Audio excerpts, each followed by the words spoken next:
Olá, caros amigos, caras amigas, sejam todos muito bem-vindos a mais uma exposição doutrinária aqui pelo nosso querido Instituto Espírita Amigo Germano. Hoje, tendo por base o Evangelho segundo o Espiritismo, no seu capítulo 17, Sede Perfeitos, mais especificamente no item que fala sobre cuidar do corpo e do espírito. Recentemente, ouvindo uma palestra no YouTube, naquele canal do TEDx, ouvindo Paul Roken, para ser mais exato, fiquei tocado por uma ideia que ele transmitiu sobre o piloto automático da ausência ou da carência de pensamento e a consequente massificação de comportamentos que se verifica no ser humano nos dias de hoje. Aliás, já faz um bom tempo isso. O trabalho desse cientista é baseado no próprio conhecimento de vida dele e na experiência da aplicação prática da psicologia comportamental, da neurociência e, especialmente, no bom senso. E aí, ouvindo Paul Roken, outras perguntas vieram à mente. Quem gerencia o nosso piloto automático? Com que finalidade? Será que esse gestor do nosso piloto automático pode estar querendo fazer de nós uma massa de manobra, sempre focada, sempre colocando muita energia e tempo na última moda, por exemplo, do culto ao corpo? E quando o foco é o culto do corpo físico, que sabemos muito bem, nós espíritas, é efêmero e será totalmente desintegrado depois da nossa desencarnação. Quem gerencia o nosso corpo físico, ou o piloto automático que dirige muitas vezes as nossas ações nos cuidados ao corpo físico, seria Mamon, que nos exige energia, tempo, recursos para cuidar de tudo aquilo que é passageiro na nossa vida? Ou quem intui, quem alimenta, quem dirige nossas almas é o Cristo e a sua imensa legião de benfeitores, filósofos, cientistas, apóstolos de todas as religiões.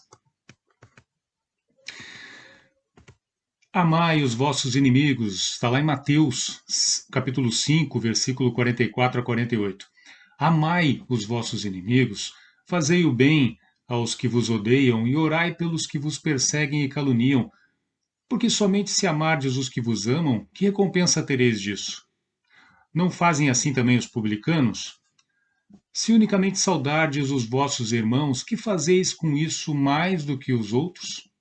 Não fazem o mesmo os pagãos? Sede, pois, vós outros perfeitos, como perfeito é o vosso Pai Celestial. Com base nessa passagem do Novo Testamento, é que Kardec faz todo o desdobramento nesse capítulo Sede perfeitos do Evangelho segundo o Espiritismo. E comenta o codificador que aquelas palavras, portanto, devem entender-se no sentido da perfeição relativa, a de que a humanidade é suscetível e que mais a aproxima da divindade. Ou seja, se já está um tanto difícil para o ser humano, no século XXI, buscar a perfeição ou algo que demonstre esforço no caminho de uma melhora de si mesmo, quanto mais pensarmos em perfeição absoluta. A perfeição absoluta não existe, somente Deus é a perfeição absoluta. E nós aqui, na planície das lutas cotidianas de um mundo de expiação e provas, só podemos objetivar, só podemos desejar, almejar uma perfeição relativa.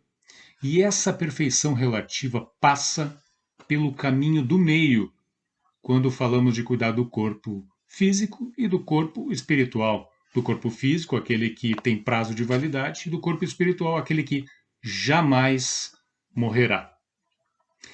No item 11 deste trecho que estamos tratando aqui do Evangelho segundo o Espiritismo, o Espírito Georges faz uma colocação muito, muito importante que vem corroborar esse nosso bate-papo de hoje aqui. Diz ele: amai, pois, a vossa alma, porém cuidai igualmente do vosso corpo, instrumento daquela. Desatender às necessidades que a própria natureza indica é desatender a lei de Deus. O caminho do meio. Prossegue Georges, dois sistemas se defrontam. O dos ascetas, que tem por base o aniquilamento do corpo, e o dos materialistas, que se baseia no rebaixamento da alma e no foco total nas necessidades do corpo físico. Então, nesse sentido, é fundamental ampliar a polaridade, ampliar nossa visão. Cuidar do corpo e da alma para cuidar de dentro e cuidar também de fora.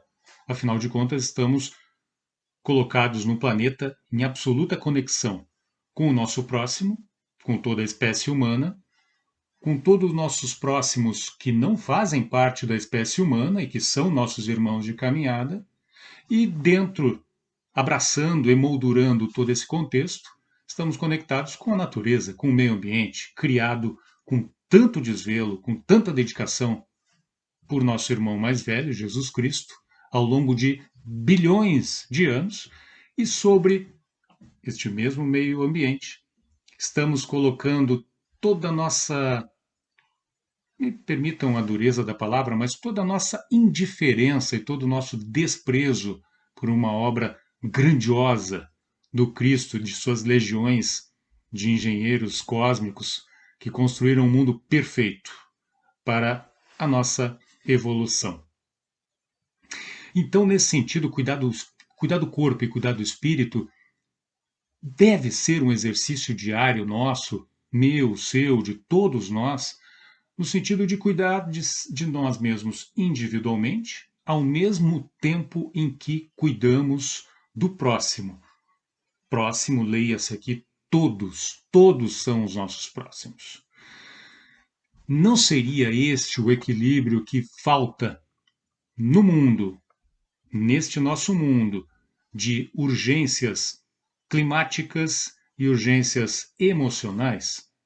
Não é aqui, exatamente aqui, que reside o nosso calcanhar de Aquiles e que está nos empurrando a passos rápidos para um abismo climático e também para um abismo mental, psicológico, onde as pessoas, onde grande parte da humanidade se perde nos meandros obscuros da mente, atormentada pelo materialismo, atormentada pelo egoísmo, pelo orgulho e pela vaidade? Cuidar de dentro de nós e cuidar de fora na mesma intensidade e dedicação não é ouro puro?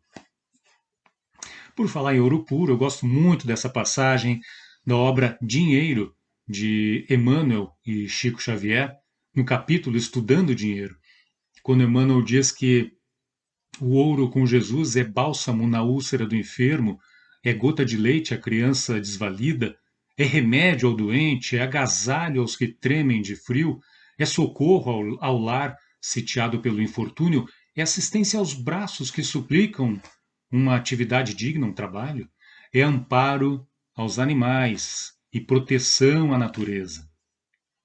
O mesmo Emmanuel, na obra homônima, Emmanuel, no capítulo 23, A Saúde Humana, nos diz, nos alerta que o estado precário da saúde dos homens nos dias que passam tem o seu ascendente na longa série de abusos individuais e coletivos das criaturas desviadas da lei sábia e justa da natureza. A civilização, na sua sede de bem-estar, parece estar homologando todos os vícios da alimentação, dos costumes, do sexo e do trabalho. Não estaria claro aqui, meus amigos, minhas amigas, o ponto nevrálgico da nossa falência momentânea nessa nossa jornada aqui no planeta? Emmanuel dá esse destaque. Nós estamos, sim, homologando de uma forma indiferente, de uma forma também é preciso trazer aqui, ainda por estarmos ignorando os efeitos dessa homologação, desses vícios todos mencionados por Emmanuel, nós estamos afundando e recebendo as consequências nefastas dos nossos vícios da alimentação. Sim, porque a nossa alimentação determina hoje, nos padrões que temos hoje, o desmatamento, determina o extermínio de bilhões de irmãos nossos, são irmãos de caminhada. Então a nossa alimentação tem sido, sim, estamos cuidando do corpo, estamos cuidando de dentro, mas não estamos olhando para fora e vendo os efeitos destes cuidados nossos. Então, Emmanuel fala dos vícios da alimentação, dos vícios dos costumes, esse apego que a humanidade tem, esta é uma velha tradição, este é o costume, é um hábito passado de geração para geração e que precisamos manter. Calma lá.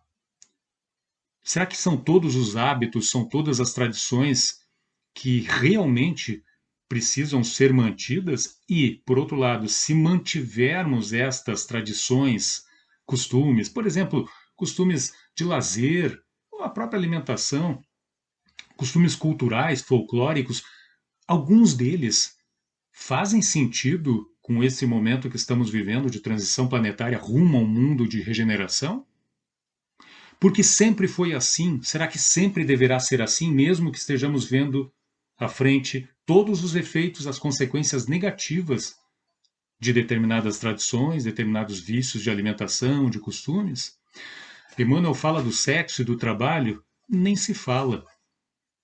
A enfermidade, que é o desequilíbrio, que é a questão sexual no planeta hoje, com a dificuldade de identificação, a dificuldade de compreensão de gêneros, dificuldade de acolhimento para quem tem estas indefinições originadas na questão do gênero, são todos nossos irmãos, são todos merecedores do nosso acolhimento, do nosso amparo, do nosso abraço, sem preconceitos e sem pré-julgamentos, mas não estaria aqui também havendo algum desvio no caminho, algum cuidado excessivamente prestado ao efêmero, ao corpo físico, ao invés, em detrimento do corpo imortal, o corpo espiritual? Parece ser cristalino aqui, meus amigos, já caminhando para o final desta fala breve, o desequilíbrio dos cuidados, entre aspas, que estamos dedicando aos nossos corpos físicos, com reflexos ásperos, sim, para a espécie humana e para nós espíritas que somos reencarnacionistas e para a ampla gama de espiritualistas pelo mundo afora, que também são reencarnacionistas, esses reflexos ásperos dos nossos vícios nos cuidados com o corpo dizem respeito à nossa vida hoje, dizem respeito à vida de nossos filhos, netos, bisnetos, tataranetos, nas gerações que virão, e dizem respeito a nós mesmos que estamos aqui reencarnados nesse momento, que se tivermos a bênção de poder renascer no mundo de regeneração, sofreremos as consequências, sim, ambientais, ético-morais da exploração da natureza e dos animais, quando aqui reencarnarmos.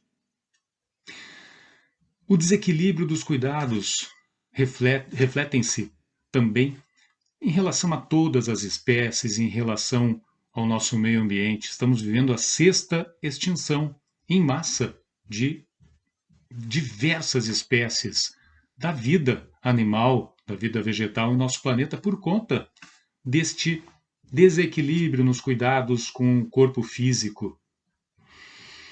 Num claro processo de autocídio humano e de ecocídio em relação ao nosso meio ambiente. De novo, tão amorosa e tão dedicadamente construída por nosso irmão mais velho, pelo Cristo e por toda uma legião de benfeitores ao longo de bilhões de anos.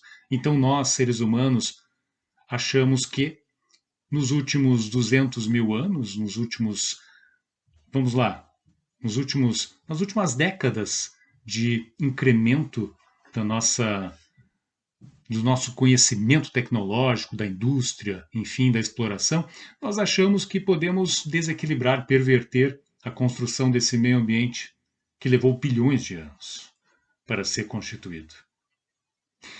Nesse sentido, meus amigos, já me despedindo de todos, agradeço a atenção, pedindo desculpas por alguma contundência, mas realmente é preciso agirmos, pensarmos e agirmos de uma maneira mais enérgica nesse momento. Nós espíritas precisamos sim continuar os estudos, continuar os debates transcendentais da questão do espírito, mas precisamos imediatamente tomar partido do bem em ações concretas no nosso dia a dia, que podem sim significar renúncia de velhos hábitos. Nesse sentido, fica aqui então, já me despedindo, fica aqui o convite para que todos acompanhem aqui as notícias do Instituto Espírita Amigo Germano, pois vem aí o lançamento de um projeto lindíssimo, o projeto Amigos do Meio Ambiente e da Vida, uma iniciativa tanto da Casa Espírita do Amigo Germano quanto da Escola do Amigo Germano, no sentido de abraçar de forma concreta, com ações concretas, no dia a dia, no cotidiano, reconfigurando as nossas relações com o meio ambiente, com a flora e com a fauna. Então fiquem atentos aqui nas redes sociais do Amigo Germano, vem notícia, vem novidade muito boa aí pela frente e vem também uma convocação, não é mais um convite, uma convocação para que você aí também se una a este projeto, fazendo esparramar-se, disseminar-se por toda a nossa comunidade aqui em Porto Alegre, no Rio Grande do Sul e agora no mundo altamente conectável, no mundo altamente online como o nosso, pelo planeta inteiro. Um grande abraço a todos, boas reflexões, que venham as mudanças, paz e bem.